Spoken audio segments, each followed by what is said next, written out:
حضرت مولا عباس علیہ السلام غازی علمدار، جس کے روزے مبارک کے نیچے کا حصہ سرداب ہے، جہاں حضرت مولا عباس علیہ السلام کی اصل قبر مبارک ہے، اس قبر کے چاروں طرف ایک قسم کا پانی ہے جو اس قبر مبارک کا طواف کرتا ہے۔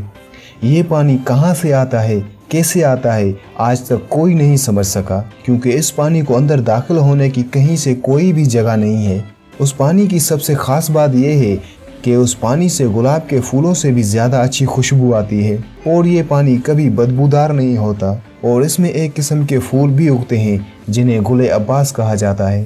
کہا جاتا ہے کہ کربلا کے میدان میں جب حضرت عباس علیہ السلام نے نہر فرات پر قبضہ کیا تو بچوں اور حضرت امام حسین علیہ السلام کے لیے جب پانی لینے کے لیے نہر فرات کے کنارے پر بیٹھ کر مشک میں پانی ڈالنے سے پہلے انہوں نے اپنے ہاتھوں کو نہر فرات کے اندر ڈالا، اور پانی خود پینے کے لیے اپنے قریب لا کر جب پینے کی کوشش کرنے لگے تو انہیں احساس ہوا کہ وہاں سب پیاسے ہیں، تو میں کیسے اپنی پیاس مٹا سکتا ہوں۔ حضرت مولا عباس علیہ السلام نے اپنے ہاتھوں میں اٹھایا ہوا پانی واپس نہر فرات میں ڈال دیا اور مشک کو بھرنا شروع کیا۔ جب حضرت مولا عباس علیہ السلام مشک کو بھر کر اٹھے اور خیموں کی طرف جانے لگے تو شمر ملعون نے لشکر کے ساتھ ان کا رستہ روکا اور جنگ کرنے لگے۔ لشکر کی تعداد ہزاروں میں تھی اور مولا عباس علیہ السلام اکیلے۔ حضرت عباس علیہ السلام نہر فرات پر جنگ نہ کرنے کے ارادے سے صرف پانی بھرنے کے لیے آئے تھے، اس کے باوجود بھی انہوں نے تقریباً 80 کافروں کو واصل جہنم کیا۔ ان کافروں سے جنگ کرنے کے دوران حضرت مولا عباس علیہ السلام کے دونوں بازو کٹ گئے، پھر بھی وہ مشک کو اپنے دانتوں میں پکڑے خیموں کی طرف روانہ تھے۔ جب ان ملعونوں نے ایک تیر مشک کی طرف چھوڑا اور وہ تیر مشک میں لگا اور مشک سے سارا پانی بہہ گیا تو حضرت مولا عباس علیہ السلام رک گئے اور پیاسے شہید ہو گئے۔ کہا جاتا ہے کہ یہ پانی نہر فرات کا ہی ہے جو حضرت مولا عباس علیہ السلام سے معافی مانگ رہا ہے کہ اس وقت میں آپ کی پیاس نہیں مٹا سکا۔ آج بھی یہ پانی حضرت غازی علمدار کی قبر مبارک کا طواف کرتا ہے۔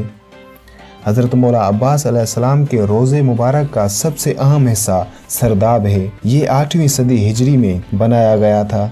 لہٰذا اس زمانے کے فن تعمیر کے مطابق اوپر والے حصے کی نسبت سرداب کی دیواریں انتہائی عریض اور موٹی بنائی گئی ہیں، بلکہ اوپر والی عمارات کی دیواریں سرداب کی دیواروں کی آدھی چوڑائی سے بھی کم موٹی ہیں۔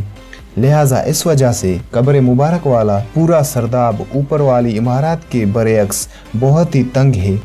اس میں موجود گیلریاں اور راستے دیواروں کی بہت ہی زیادہ چوڑائی کی وجہ سے تنگ گلیوں کے مشابہ ہیں۔ ایک انٹرویو کے دوران شیخ عباس، جو کہ حضرت مولا عباس علیہ السلام کے روزے مبارک کے 36 سال تک خادم رہے، ان کی عمر تقریباً 75 سال ہے، انہوں نے حضرت عباس علیہ السلام کی قبر مبارک کے ارد گرد جاری پانی کے بارے میں تشریح کرتے ہوئے کہا کہ پہلے 2 چشمے سرداب کے متحر کے موجود تھے۔ 400 سال پہلے یہ پانی یہاں موجود تھا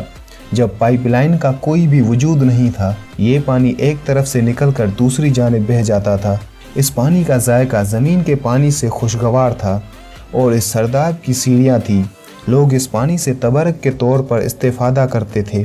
یہ پانی سردیوں میں گرم اور گرمیوں میں ٹھنڈا ہو جاتا تھا، لیکن خدا سے بے خبر ایک شخص آیا اور اس نے حضرت عباس علیہ السلام کے حرم کی دیواروں میں درار پیدا ہونے کا بہانہ بنا کر کہا کہ میں امتحان کرنا چاہتا ہوں کہ یہ پانی کہاں سے آ رہا ہے۔ بعد میں وہ دونوں چشمے غائب ہو گئے اور پھر ان میں سے پانی جاری نہیں ہوا، لیکن 2 مہینے بعد پانی پھر سے سرداب میں آ گیا اور اس پانی سے نابینا آنکھوں کو شفا ملتی تھی۔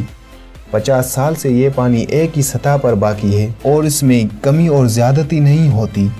شیخ عباس نے کہا کہ اگر پانی 10 دن تک کسی جگہ رکھا رہے تو وہ سر جاتا ہے، لیکن یہ پانی ایک جگہ جمع ہو کر بھی گلاب کی طرح خوشبودار ہے۔ اس نے کہا کہ اگرچہ پانی راکھ ہے لیکن اس کے رنگ میں کوئی بھی فرق نہیں پڑتا، اور اس کی دوسری خصوصیت یہ ہے کہ پانی کی سطح حضرت عباس علیہ السلام کی قبر مبارک سے بلند ہے، لیکن پانی قبر کے ارد گرد دیواروں سے قبر میں اندر داخل نہیں ہوتا، اور آج تک یہ پانی حضرت عباس علیہ السلام کی قبر مبارک کے ارد گرد موجود ہے، جو آج بھی حضرت مولا عباس علیہ السلام کی قبر مبارک کا طواف کر رہا ہے۔